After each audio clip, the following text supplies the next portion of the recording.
Hey Victory, I want to thank you so much for joining us here today. We're so excited to be able to gather together here online with all of you. We're in week 3 of our series called Hope Dealers. As others continue to join us, we want to quickly go over what today's service will look like. Here in just a few moments, we're going to kick off with a time of worship. After that, you'll have a chance to partner with us in what God's doing here at Victory and in our community through online giving. We'll hear a relevant message from Josh about how to experience unchanging hope when it feels like everything around us is changing. Then we'll respond to this message with one more song and we'll take communion together. If you haven't prepared that ahead of time, be sure to do that now. Finally, we'll wrap up things with an invitation to next steps. Now, if you're joining us, we want to know you're here, so we ask that you'd please check in. We'll be posting a link down in the comments section for you to do so, or if your phone's available and you have the Victory app, you can check in on there as well. If you're watching on your phone, don't worry, you'll be able to do that after service also. If you're a first-time guest with us today, welcome and thank you for joining us. A link to our connection card will be posted in the comments section. Please fill that out and we'll get back to you as soon as possible. We have some hosts in the chat that are ready to answer any questions you may have about Victory, to help you find out your next step or to pray with you at any point during today's service. And one last thing, before we start our service, we encourage you to download our Victory app if you haven't already, to make your experience with us today that much better. You can find our message notes, online giving, resources, so much more on the Victory app. Thank you for joining us today, Victory. We're glad you're here.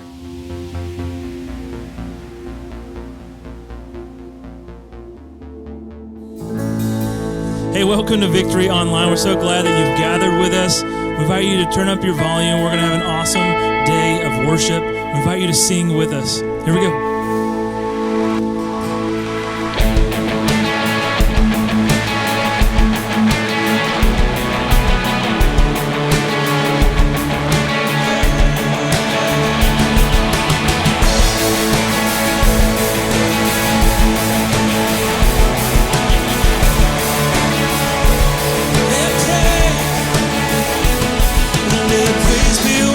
Silence is the end.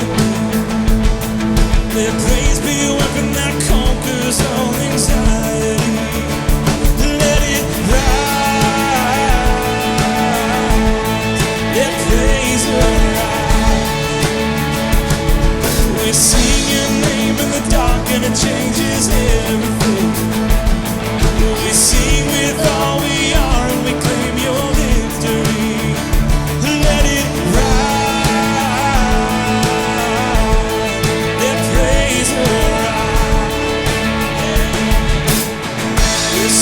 Break down every wall. We'll watch the giants fall. Fear cannot survive when we praise you. The God of breakthroughs on our side. Forever lift him high. With all creation cry out, we praise you. Oh, we praise you.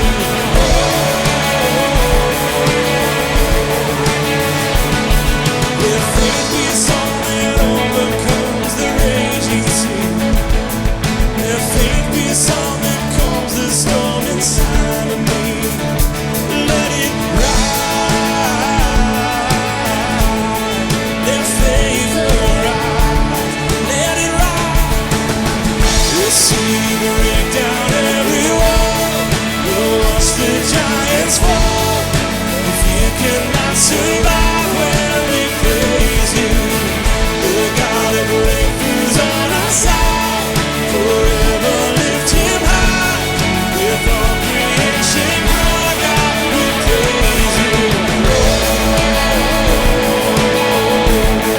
We praise you.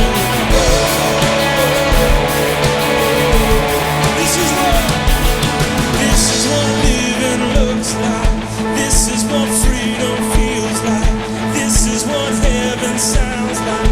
We praise you, we praise you. This is what living looks like. This is what freedom feels like. This is what heaven sounds like. We praise you, we praise you. This is what living looks like. This is what freedom feels like. This is what heaven sounds like. We praise you, we praise you. This is what living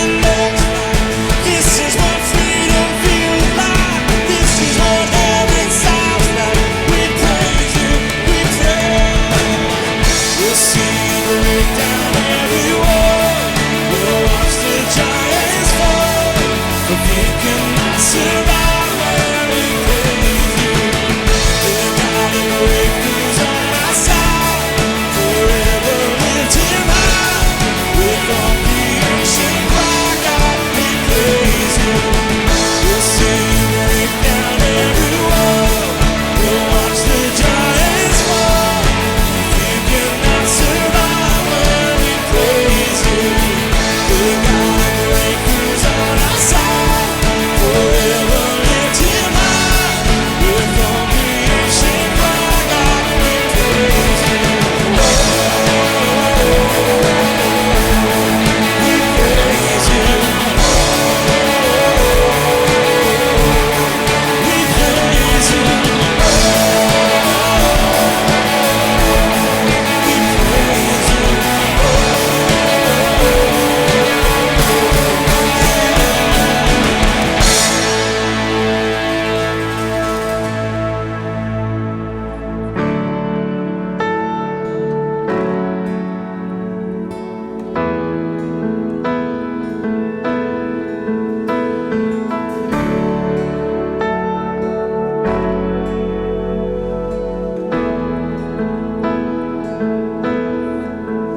You give life, you are love, you bring light to the darkness. You give hope, you restore every heart that is broken. Great are you, Lord, and it's your breath in our lungs, so we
Everyone loves a generous person, and everyone is proud of a generous church. And here at Victory, we're contributors, not just consumers. So if you call Victory your church, you might wonder, okay, well, what actually happens when you give? And the answer is a lot. In the United States and across the world, we are changing lives forever. The hungry are fed, the naked are clothed, the poor are given hope, the broken are made whole. The next generation learns about the life-changing love of Jesus. People are connected back to God. That's what happens when you give. I mean, your sacrificial generosity is changing lives forever in this community and around the world. A revolution is forming. Barriers are broken. Your heart becomes open. You get to see the goodness in other people. You draw closer to God. That's what happens when you give a lot. So when you give at Victory, you're allowing us to be on the front lines, responding to community needs. And if you haven't yet partnered with us, I want to ask you to help us be the light and bring hope in this community and around the world. And you can do that right now. You can do it in your app, you can send a check through your bank, or you can even mail us a check to the address provided below. And when we give, we're aligning our heart with God's heart. When we give, we're joining God in what He's doing in the world. When we give together, we're changing lives forever. So would you join us as we give?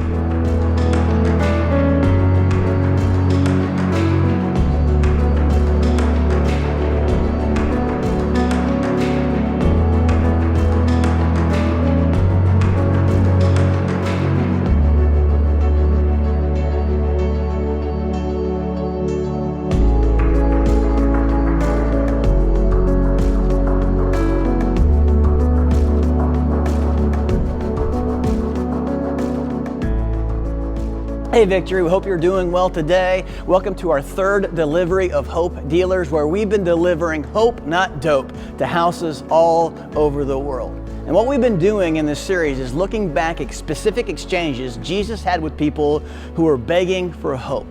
What He said, what He did, how He cared for them, knowing that Jesus is the same yesterday, today, and forever. So that means that if He gave hope to them with all of their baggage, if He gave hope to them with all of their problems, if Jesus delivered hope to their jacked up lives, I mean, if Jesus would do that to even with people who weren't even sure He was God, that means that He might be able to deliver hope to somebody like me, somebody with all of the baggage that I deal with. Now that's where we've been in the series, and this week will be our 8th week at Church Online, and so we'd love to hear about your experience on Church Online in the comments.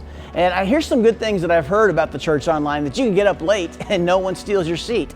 Or when your phone goes off and it doesn't bother anybody but you. Or when you start singing before the worship team does, nobody knows. But some of you told me that the best part of the online church experience is that you can mute me whenever you want.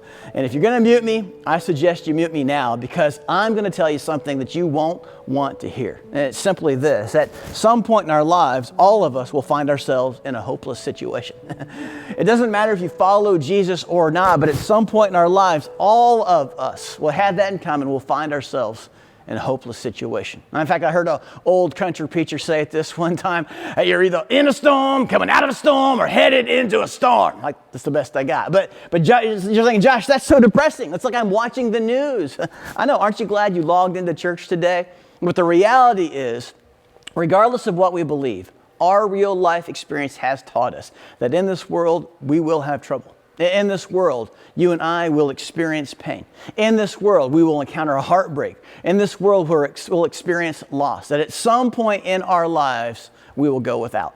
At some point in our lives, we'll have some of our needs unmet. At some point in our lives, someone you trusted, they're going to let you down. And we will all face storms.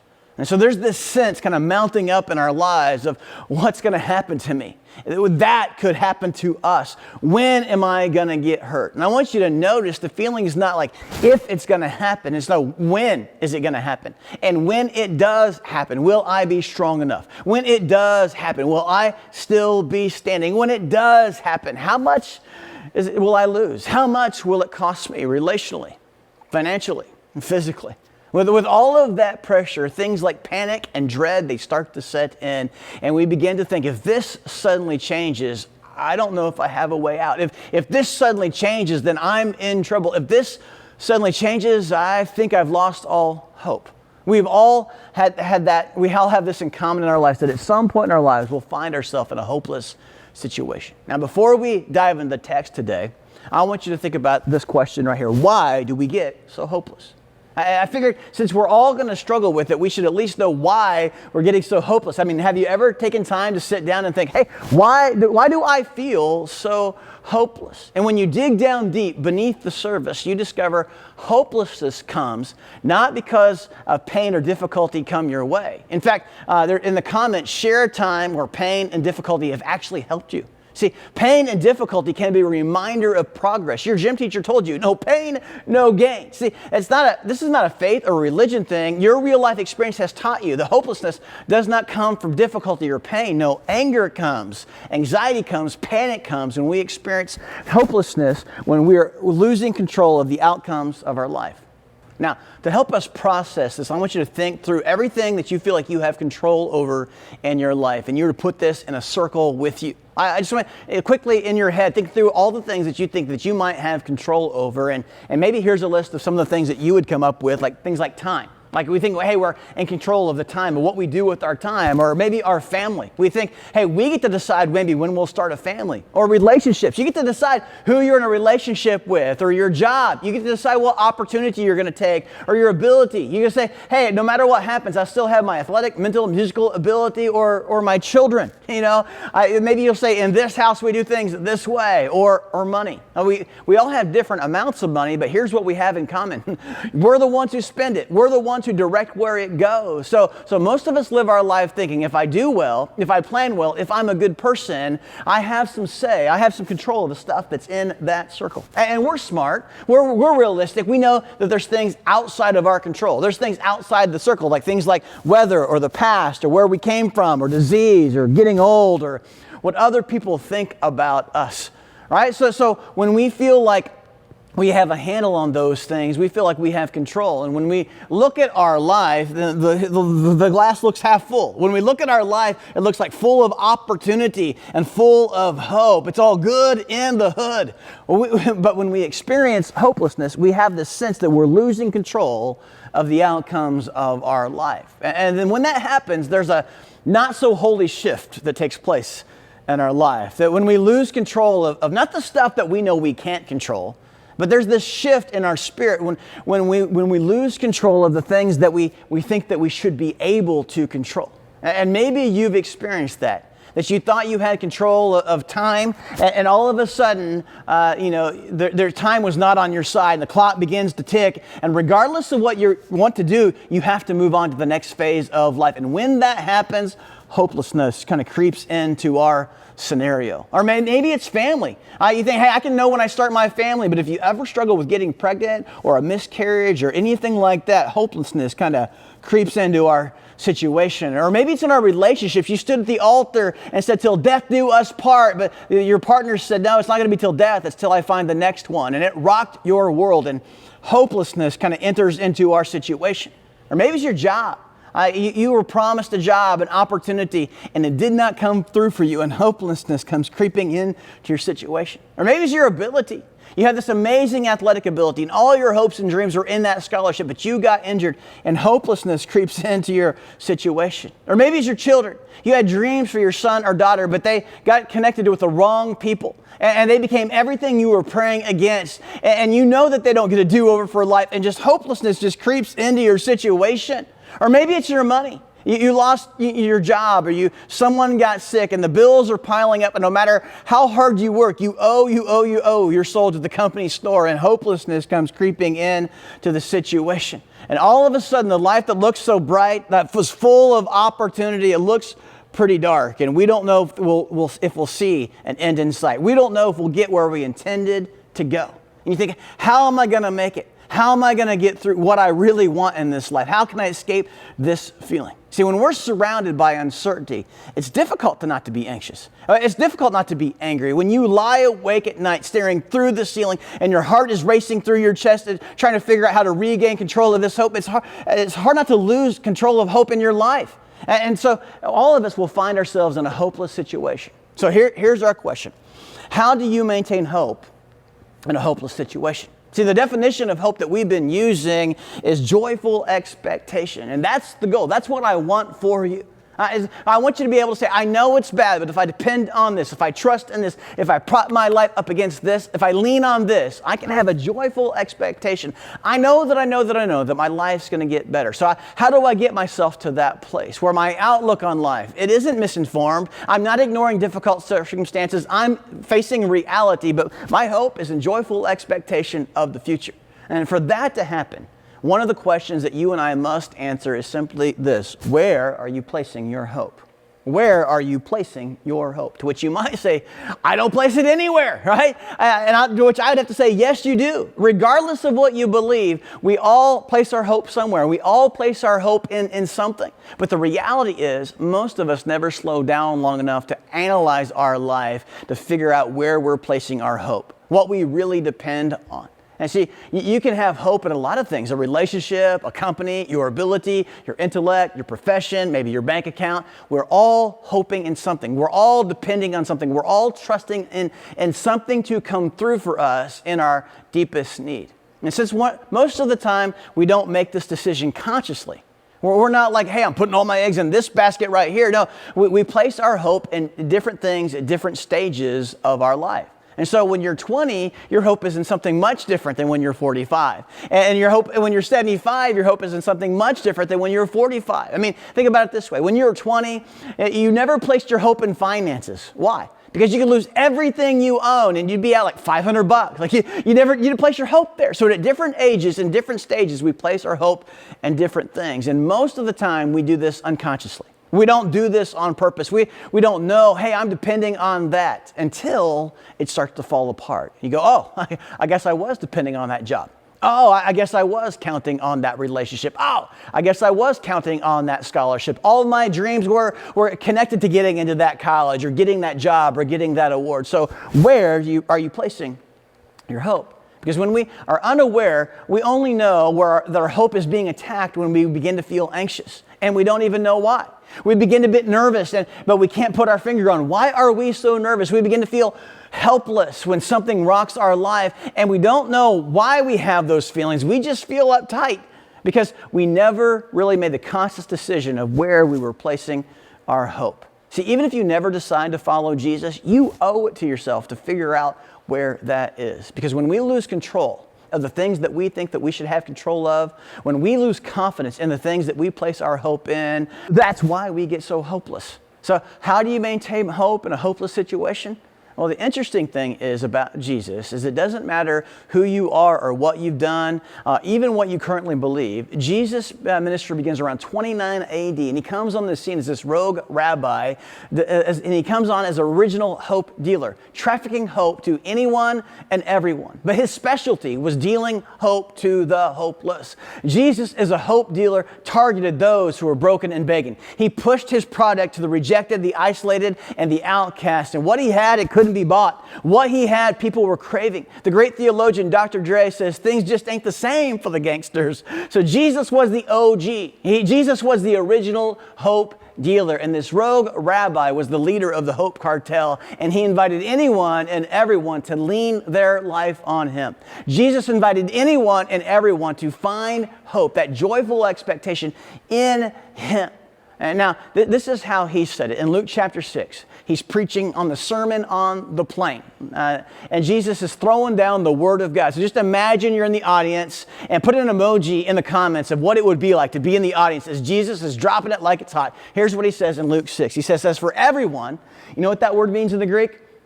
Everyone. It means, can be translated all, anyone, every kind of person. As for everyone who comes to me and hears my words and puts them into practice, I will show you what they are like. And so Jesus is sharing with us that the starting point of hope begins with listening, and it's a step towards trusting. So Jesus says, anyone who comes to me and what they hear affects how they behave.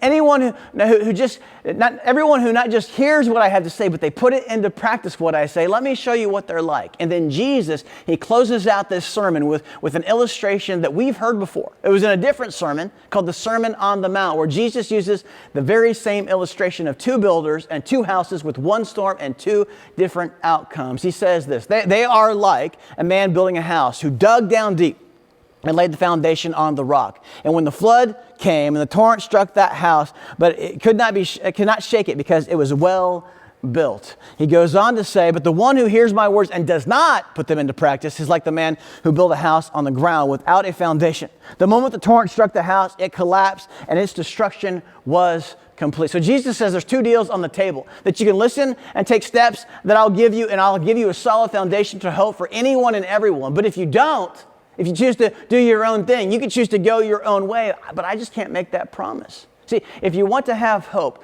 what you believe has to affect how you behave.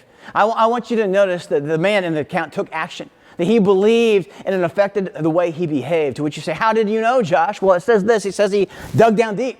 Like he put his faith into action, and he believed that he could dig down deep to something deep enough to sustain the weight of his life. And the reason that we gather each week is to dig past the dysfunction, dig past the shame, dig past the preferences, dig past the hurt, dig past the past, so that we can stand on something that can withstand the storms of this life, so that we can maintain hope in a hopeless situation. If you're going to do that, you're going to have to dig for it. See, when was the last time you spent more time getting your heart ready than your hair? You got to dig for it. Like all of the bald guys in church are suddenly like feeling more spiritual. But when was the last time you spent more time focusing on God's promises than your problems? To get there, you're going to have to dig for it. And part of the problem with our life is that we'll look at TV or social media and we'll see other people or something going on in their life, and we'll go, I wish I could have that. And we begin to think, well, they just married the right person. They were just in the right place at the right time. They were just lucky. But let me just let you in on a secret. It just looks lucky. The people that have the body you want, the people that have the Bible knowledge you want, the people that have the relationship with God that you want, they dig for it. And Jesus says you got to dig for it. That's how you withstand the storms of this life. And Jesus tells you, when you dig down deep, here's what you'll discover, that Jesus is an unchanging foundation for hope. Did you know that? Jesus is an unchanging foundation for hope. So no matter what storms come, you can have this joyful expectation of the future. Because Jesus' followers believe that no matter how dark it is, the best is yet to come. So Jesus uses the same illustration in Matthew. And so Jesus just got done offering hope to anyone and everyone. And Jesus comes down the mountain and he bumps into a man who's jonesing for hope. He found himself in a hopeless situation. And so if you have your Bible or mobile device, please turn to Matthew chapter 8. It's the first book of the New Testament. Matthew, who was an eyewitness, and he writes about this moment. So Jesus just got done finished preaching that sermon, and it says this: when Jesus came down from the mountain, large crowds followed him, and a man with leprosy came and knelt before him. So leprosy was a terrible, terrible skin disease that it still exists today. In fact, the average life expectancy is only 9 years. And leprosy was a terrible disease that affected your ability to even feel pain. Now I want you to get this. He was living a pain-free life, just like you and I want, but his whole world was falling apart. See, leprosy was a crushing, debilitating disease, and in the ancient world, it had no cure. In fact, Josephus, an unbelieving historian, says this: it was forbidden for the leper to come into the city at all, or to live with any others, or if they were in effect dead persons. Historically speaking, he was as good as dead. In fact, the book of Leviticus gives us insight to this same kind of situation this man had. It says this: it says, anyone with such a defiling disease must wear torn clothes. Let their hair be unkempt and cover the lower part of their face. All right? To which you might be saying, Josh, are you describing my trips to the grocery store during the shutdown? No. It says you must be worn torn clothes and be unkempt and cover the lower part of your face and yell out, unclean, unclean. As long as they have the disease, they're to remain unclean. And some of us have felt this. They must be alone. They must live outside of the camp. Some of you have experienced that. Some of you know what the isolation is feeling like right now. And if you're feeling the effects of isolation, just hit the heart or like button. And as you do that, I want you to know you're not alone. You see, one of the greatest pains of this particular issue was not just the physical pain, it was the emotional and the spiritual pain. It was the trifecta. They had physical pain for the deformed body, spiritual pain because it kept them from being right with God, emotional pain because it kept them from encountering anyone else. It was the pain of isolation. And we know this from experience. Fear grows in isolation. Anxiety grows in isolation. Depression grows in isolation. That's why this was a hopeless situation. And so Jesus, he just got finished preaching the Sermon on the Mount where he said, anyone and everyone can place their hope in me. And Matthew records that one of the most hopeless people in all of the society comes to sit at the feet of Jesus. A man with leprosy came and knelt before Jesus. Now, this is a tense moment for him because he wasn't supposed to get that close to Jesus. He was a dead man walking. But this was a tense moment for us as well, because at some point in our lives, we'll all find ourselves in a hopeless situation. And so here's the deal. However Jesus responds to this leper, it's how he'd respond to me. The way that Jesus responds to this leper is how he might respond to you. If you were looking for hope in Jesus, this is maybe how he would respond. And I want you to notice that we have something in common with the leper. Did you notice this? It says a man with leprosy. And don't miss this. We don't know his name, but we're told about his condition. We don't know his name, but we do know his issue. We don't know his name, but we do know his disease. And that's us, isn't it? Sometimes our identity is consumed by our issue. That is why you can become known by the thing that's wrong with you. And sometimes our identity can be consumed by our issues. And you think that the reason that you can't find hope in Jesus is because of all of your struggles. All of the stuff that you struggle with. All of the stuff that you just can't stop doing. And so what we'll do is we'll label ourselves. And we'll put all kinds of labels on our life. So I just want to ask you, what's your name? What's your label? I mean, some of us are saying, oh, I can't do it because I'm too old, or I'm too young, or I'm not smart enough. You begin to think, hey, that's a label, or I'm too short, or I'm a hothead, or I'm stressed out. Some of us we have all kinds of different labels that I'm ugly, I'm sick, I'm a victim.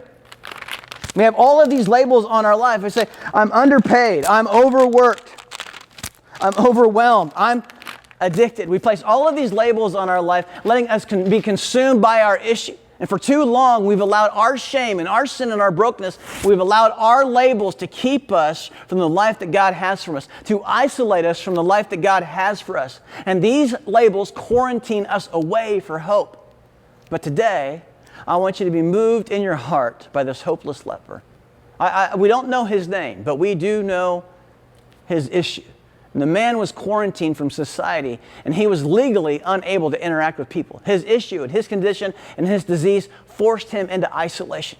And that's why when Mark tells us about this account, Mark tells us this. He says, a man with leprosy came to him and begged Jesus on his knees. And so a man with no name came to the one who had a name above every other name. And your real life decision on where you're placing your hope, I want you to consider the source. You need to go back to go look at the life of Jesus, and you need to realize, historically speaking, from our vantage point, we can have great confidence that Jesus had power over sickness, and Jesus had power over disease, and Jesus had power over wealth, or life, and death, and weather. That means that whatever your issue is, whatever name might be labeled on Jesus is greater than your label. Consider the source. And maybe the God you pray to, maybe it's too small. I mean, you see, when we are forced to encounter God in isolation, here's the problem with that, is it leaves us to bring up our own version of church, to create our own version of Christianity, create our own version of Jesus. And we wake up with this own version of Jesus in our head, and maybe you begin to think that your version of Jesus wears a tuxedo t-shirt because he's classy, but he also likes to party. Or maybe you think your version of Jesus has giant angel wings and he sings lead vocals for Leonard Skinner. Or some of you only think of your version of Jesus as the Christmas version, the sweet little 8-pound baby Jesus who don't even know a word. I mean, some of you have a messed up view of Jesus. Now, some of us have a great view of Jesus, but many of us, we carry around a different version of Jesus, and get this, who's not real. Because we like most of Jesus, but we don't like all of him. We like part of Jesus, but we don't like all of him. So we'll take the grace part, but we'll leave all that obey stuff out of our version of Jesus. And we begin to think, well, if Jesus really loved me, he wouldn't keep me from the things that I love. Why? Because it makes me happy. And Jesus would want me to be happy. See, left onto our own, we create this buddy Jesus who winks at our sin.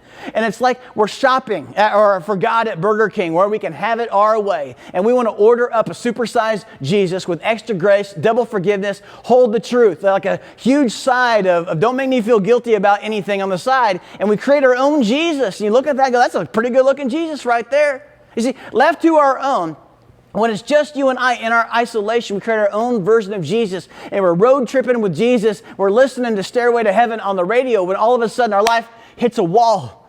And maybe it's your marriage or your finances or your job or your health where the wheels fall off in your life and you turn to your buddy Jesus, who is your co-pilot, and you say, buddy, fix it. Help me. Get me out of this. Make it go away. And Jesus just looks at you, or the version you created, and he goes, buddy, I can't. And you know why? Because that version of Jesus is not real.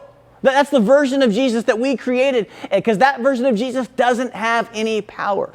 See, whenever you experience your next season of helplessness, and you need to consider the source. And when I read through this, I want you to hit the like button when you get confidence about what it says about Jesus in Scripture. Because when you read Scripture, you'll discover that Jesus has the name above every other name. That His name is power. His name brings power. He's the Alpha and the Omega, the beginning and the end. He stands before time glorious, and He stands at the end of time victorious. His voice commands life into existence. He hangs the galaxies in balance. He can hold the whole ocean in the palm of His hand. He is miraculous, immeasurable, immovable, unstoppable. He's beyond description. His name is above every other name. Every day He reigns supreme. And then a man with leprosy, with a man with no name, comes to the man with the name above every other name, Jesus, and he begs Jesus. And get this, he did it wrong. He broke all of the religious rules. He didn't announce unclean, unclean. He didn't keep the right social distance, because when you're a leper, you have to stay back away. That was the law. This was not to be cruel, but leprosy was contagious. So no one dared touch a leper, because you could contract the disease. No, you had to be 50 paces away. To give you an idea of that, let me just count. 1, 2, 3, 4, 5, 6, that's not 6 feet, that's not social distancing. All right, 7, 8, 9, 10, 11, 12, 13, 14, 15, 16, 17, 18, 19, 20, 21, 22, 23, 24, 25, 26, 27, 28, 29, 30, 31, 32, 33, 34, 35, 36, 37, 38, 39, 40, 41, 42, 43, 44, 45, 46, 47, 48, 49, 50. 50 paces, not 50 shades, right? But this was the appropriate distance between Jesus and that leper. He broke all kinds of religious rules, but he heard that this guy named Jesus, he wasn't preaching religion. No, his goal was to restore the relationship between God and man. Jesus brought hope to anyone and everyone, that they could be connected back to Him. So a man with leprosy came and he knelt before Jesus. And he began to walk towards him. I mean, can you picture it in your mind? Like that first step back, it must have been so difficult. But he thought, if I stay there, I'm going to die in isolation. But he realized the danger of isolation is greater than the risk of intimacy. It was safer to be seen as you really are than to hide behind the image of what you want people to think about who you are. That first step back must have been so difficult as he made his way to Jesus. But it wasn't the first step. It was that last step before he took that final step towards Jesus. Right? This guy who had all of these issues, bringing it to Jesus, knowing he was unclean, knowing he wasn't good enough, but this man was desperate. I mean, this legitimately, he could have faced capital punishment for doing this, but he decided that he would rather die trying, bringing his issues to Jesus, than die in isolation. I mean, think about this. He actually believed that if Jesus can do what people say He can do, that means I get to hold my wife again. I get to hold my daughter again. I can be healed. I can have a joyful expectation of my future. I wonder if there's anyone under the sound of my voice worried about what others might think, worried if they took a step towards Jesus, worried about others, what they would maybe pronounce judgment on you, worried that others would maybe point out your issue. But I'm telling you today that the danger of isolation is greater than the risk of intimacy. One of the ways that you can take a step towards Jesus during the quarantine is, if you aren't already in a group, is to join a Victory Everywhere group. And I want you to notice that as he took these steps towards Jesus, that's not what got him healed. There was the next thing that he did after he got to Jesus. It says, a man with leprosy came to him and begged him on his knees. Do you know what this means? That you can take all the steps towards Jesus you want and still not experience a miracle, because you aren't humbling yourself and giving Jesus your issue. This man with leprosy came to beg him on his knees and says, Lord, if you're willing, you can make me clean. Jesus, I know you can. I'm just not sure you will. I mean, it's so much easier for me as a preacher to get you to believe that God can do anything than it is to get you to believe that God wants to do something in your life, calm the storms in your life, heal the hurt in your life, use the pain in your life. God, I know you can, but will you? And what Jesus does next is so dangerous. It's so scandalous. It's so risky. I'm telling you, this is not the wimpy flannel graph Jesus you grew up with. No, Jesus is savage. It says Jesus reached out his hand and he touched the man. Jesus could have done this any way he wanted to. I mean, he could have spoke it, he could have thought it, he could have prayed it. One time he even spit, but he reached out and he touched this contagious leper. You know what this means? Jesus isn't worried about getting what you got. Jesus isn't worried about dealing with your mess. Jesus isn't worried about dealing with your junk. Jesus reached out his hand and touched the man. I am willing, he said, be clean. And immediately he was cleansed of his leprosy. I'm telling you, it does not matter what you've done. It doesn't matter what you've said. It does not matter what the issue is. Jesus is willing. Jesus reached out his hand and touched the man. He said, I am willing. The first time that he felt a human touch on his skin since he got the disease, he was touched by the one who had wrapped him in human flesh. I mean, how do you maintain hope in a hopeless situation? That day 2,000 years ago, a hopeless leper gives us insight that I don't want you to miss. When I don't know how my life will get any better, when I don't have a clue of how to get out of this situation, when I have no idea of how God could use this event in my life for good, this leper was dealt hope by Jesus. And this moment when he realized this, you don't have to know how when you know who. You don't have to know how when you know who. You don't have to spend your time worrying about how to control your life or how to regain control of your life or so you don't have to spend any time being anxious about your future or solving problems about your future. You don't have to wake up in the middle of the night with a panic attack because you don't have to know how you're going to recover when you know who is leading the way. And the reason we don't do this is that when we trust Jesus, we believe we're surrendering control. But what that leper realized 2,000 years ago is simply this. We aren't surrendering control. We're surrendering the illusion that we are ever in control. So you don't have control of your life. In fact, even secular psychologists would agree that there's only the only thing that we have control of is simply this right here. What we believe, the way we see the world, and how we behave, the way we respond to the world around us. What if you decided to see your life as God was actually directing your path? What if you believed that? I mean, that would give you the ability to just accept life as it comes. I would respond that, hey, that looks bad. I know that's difficult. It's painful in my life. I wouldn't want to go through that. I wouldn't wish that on my worst enemy. Yeah, you'll still hurt. Yeah, you'll still wonder. Yeah, you'll still have some sleepless nights, but you won't have to continue to bang your head against the wall. You won't grow weary because you lost all your hope. See, if you follow Jesus, what if you actually allowed what you believed to affect the way that you behaved? And you were content, not knowing how it was going to happen because you knew who. The Almighty God of the universe, who hung the sun, moon, and stars. He's in control. And better than that, He's proved that He loves you. Do you think that would change anything? I do. And could it be that maybe we've lost hope because we've let our circumstances tell us about the love of God instead of Jesus' sacrifice? That we've let our difficulties shout out God's concern for us instead of His blood? See, only when the love of God and the care of God and the power of God moves past our head knowledge and penetrates our heart will we be able to maintain hope in a hopeless situation. Quit reaching out for all of the things in your life that you don't have control over anyway and trying to bring them into your circle. No, invite Jesus into your circle. Invite Jesus to fill your life, fill your cup. Take every action captive. Take every thought captive, allowing Jesus to focus on what He says about your life. And we're pouring Jesus into our life and pouring Jesus into our heart so that only then can we have this clean, clear outlook on life. What if we only took control of the things that we had control of anyway? What we believe and how we behave. Do you think that would change anything? I do. And then all of a sudden, you and I can have hope that we can believe again and change again, and we can become one of the hope dealers. In fact, in the very beginning, from the very first followers of Jesus, they did not proclaim hope in the miracles of Jesus. They did not proclaim hope in the teachings of Jesus. They did not proclaim hope in the sayings of Jesus. They did not proclaim hope in the healings of Jesus. That's not what caused them to place their hope in Jesus. No, they saw with their own eyes the nail-scarred, resurrected feet of Jesus. That That was the foundation of their hope. And because of that victory, what they believed affected how they behaved, and they changed the world. They saw themselves as hope dealers.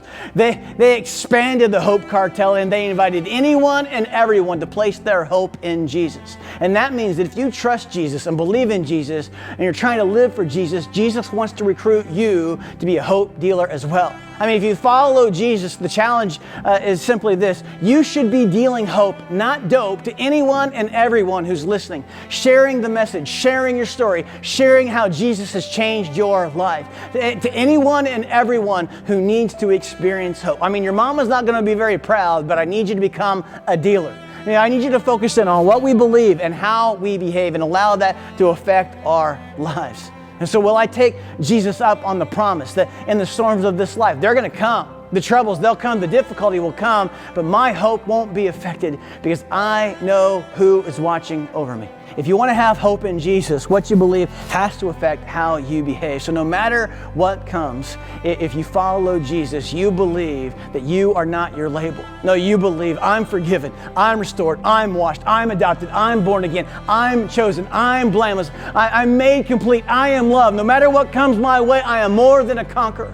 What if you chose to interpret everything through the lens that I'm a child of God, I'm chosen by God, I'm loved by God? See, if you don't follow Jesus, here's the invitation Jesus gave so long ago. He says, everyone, and that includes you, everyone who hears these words of mine and he puts them into practice is like a wise man who built his house on the rock. And the rain came down and the streams rose and the winds blew and beat against the house. The storms will come, but it did not fall because its foundation was on the rock. If you would like to make a decision to place your life on the rock, our Next Steps host would love to have this conversation with you right now. Just post it in the comments. So here's the question. Where are you placing your hope? Because the foundation of your hope should not be built on things that will change. And Jesus is the unchanging foundation of hope. Finances change, relationships change, families change, job changes.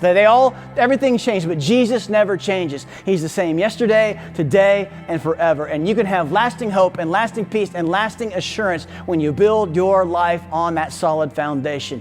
You can maintain hope because of Jesus. See, when Jesus is your anchor, you can maintain hope. When Jesus is your cornerstone, you can maintain hope. When Jesus is your rock, you can maintain hope because Jesus is the original hope dealer. Would you pray with me? Father, I just pray for everybody who's coming into this moment. There's some who are doing great right now. May they be encouraged by this message of hope that is only found in you, Jesus. But there's others of us that are going through difficulties, going through storms, going through the unknown. And so today, Father, may we place our life on a solid foundation. May we place it on the cornerstone that is Jesus. May we place all of our hope in Jesus. Father, give us the wisdom to know what actions that we need to take, and give us the courage to place all of our hope and all of our life on the solid cornerstone of Jesus. It's in His name we pray.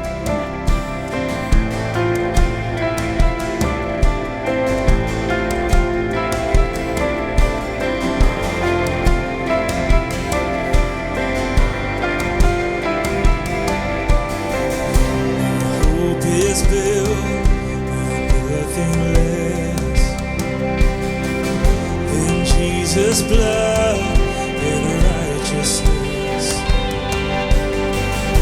I dare not trust the sweetest friend,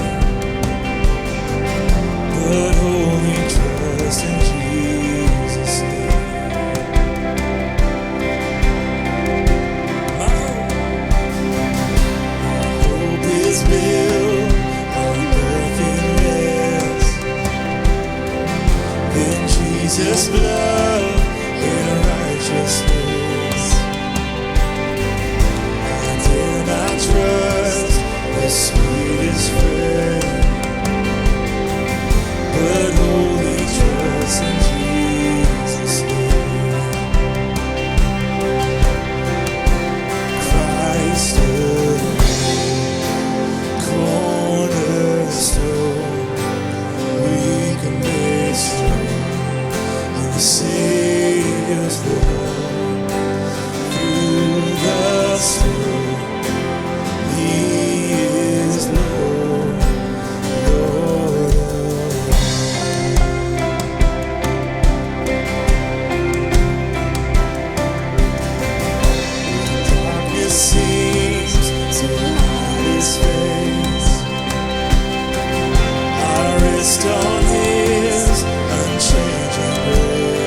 may have it in him be found,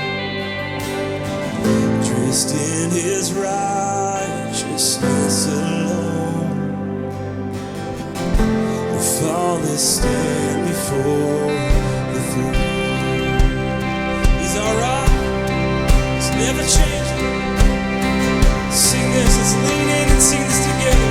Christ alone, Christ alone, cornerstone, weak and made strong in the Savior's love, and through the storm, He is alone, Lord of all. Christ alone, Christ alone, cornerstone, weak and made strong in the Savior's love, through the storm, He is Lord,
We can have assurance of an unchanging hope when we make Jesus our cornerstone.